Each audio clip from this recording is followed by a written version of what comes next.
কোথায় যাচ্ছি আমরা? বগুড়া মোমেনে আসতেছি গাইস। আসমের বোর কাছে যাচ্ছি।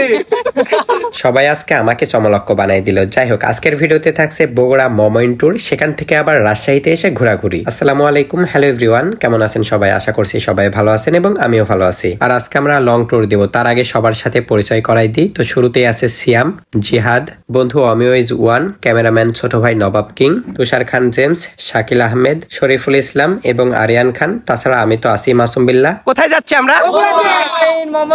বগুড়া মোমেনে আসতেছি গাইস। আসমের বোর কাছে যাচ্ছি।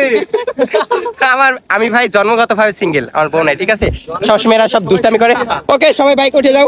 না যাইতে সবাই দুষ্টামি আর ফাজলামি করতে শুরু করে দিয়েছে, সেখানে যাওয়ার পরে যে কি হবে আল্লাহই জানে। যাই হোক, আজকে আর আমরা রাস্তাঘাটে দেরি না করে ঝটপট করে রেডি হয়ে সবাই মিলে একসাথে বের হয়ে পড়লাম বগুড়া মোমেনে যাওয়ার উদ্দেশ্যে। তবে এখন আমাদের বগুড়াতে যাওয়া একদমই ঠিক হচ্ছে না, তারপরও যাচ্ছি, কারণ সবাই মিলে হুটহাট করে প্ল্যানিং করে বিকেল টাইমে বের হয়েছি। এখন গেলে আমরা ঘোরার সময় পাবো না, যাইতে যাইতে আমাদের রাত হয়ে যাবে। হয়তো সকালের দিকে গেলে আমরা সারাদিন ঘোরাফেরা করার টাইম পাইতাম, কিন্তু কে শুনে কার কথা। মাথায় একবার যদি ঘুরতে যাওয়ার ভূত চেপে যায়, তাহলে সেখানে না গেলে আর মনটাই মানে না। তাই সবাইকে শান্ত করার জন্য লং ট্যুর দিচ্ছি বগুড়াতে ঘোরাঘুরি করে সেখান থেকে আবার যাব রাজশাহীতে। তার আগে আপনাদেরকে একটা কথা বলি, সেটা হচ্ছে আপনারা পেজে অনেকেই মেসেজ করে বলেন যে ভাই কোথাও যাওয়ার আগে আপনি অবশ্যই জানাই আসবেন। আমি চাইলে আপনাদেরকে লাইভ করে পোস্ট করে বা স্টোরির মাধ্যমে জানাতে পারি, কিন্তু জানাই না কেন সেটাও বলি। কারণ আমরা চমলক্ষ গ্রুপে অনেক কয়জন মিলে একসাথে ঘোরাঘুরি করি, কখন কোথায় যাই ঠিক ঠিকানা থাকে না, নির্দিষ্ট টাইম থাকে না, তাই জন্য আপনাদেরকে জানাতে পারি না। জানিয়ে আসলেও যদি ঠিক টাইম মতো সেখানে না পৌঁছাতে পারি, তাহলে আপনারাই উল্টা আমাদেরকে উল্টাপাল্টা কথা বলবেন, তখন আমারও খারাপ লাগবে, প্লাস আপনাদের আমার প্রতি ভালোবাসাটা কমে যাবে। তাই না জানিয়ে বগুড়াতে আসাটাই মনে হয় ঠিক হয়েছে, কিন্তু অনেকের কাছে আবার খারাপও হয়েছে, কারণ যারা কিনা আমাকে পেজে মেসেজ এবং কমেন্ট বক্সে বলেন যে ভাই বগুড়াতে আসলে অবশ্যই আপনি জানিয়ে আসবেন, তারা যদি এই ভিডিওটা দেখে যে আমি বগুড়াতে আসছি, তাহলে তো আমাকে খাইছে। যাই হোক, আমরা বগুড়াতে আসতে অনেক লেট করে ফেলছি, কারণ আমরা বিকেলে বের হয়েছি, আস্তে আস্তে আমাদের একদম রাত হয়ে গিয়েছিল। আর এখন রাত বাজে 9টাতে আমরা ঘোরাফেরা করার সুযোগ পাইলাম না, শুধু আশাই হলো। তাই ভাবছি এখান থেকে চলে যাব। তবে যাওয়ার সময় দেখি চমলক্ষ ভিডিওর ভক্ত ভালোবাসার ভাইগুলো আসলো সেলফি তোলার জন্য। তাদের সাথে সেলফি তোলা শেষ করে আমরা রাত 12টার দিকে চলে আসলাম নাটোরে। এখানে এসে আমরা খাওয়া দাওয়াটা শেষ করে এখন আবার যাচ্ছি রাজশাহীর দিকে। ফাইনালি চলে আসলাম রাজশাহী। এখন রাত বাজে 2টা, রাস্তা একদম পুরাই ফাঁকা। তার মাঝে শুধু আমরা চমলক্ষ বাহিনীগুলা চিল করতে চলে আসলাম রাজশাহী প্রাণের শহরে। আর রাজশাহী সম্পর্কে তো আপনারা সবাই কম বেশি জানেন, এটা খুবই সুন্দর একটা শহর, খুবই ক্লিন একটা শহর। তাছাড়াও রাস্তাঘাটে অনেক লাইটিং করা, সেটার জন্য রাতকেও দিন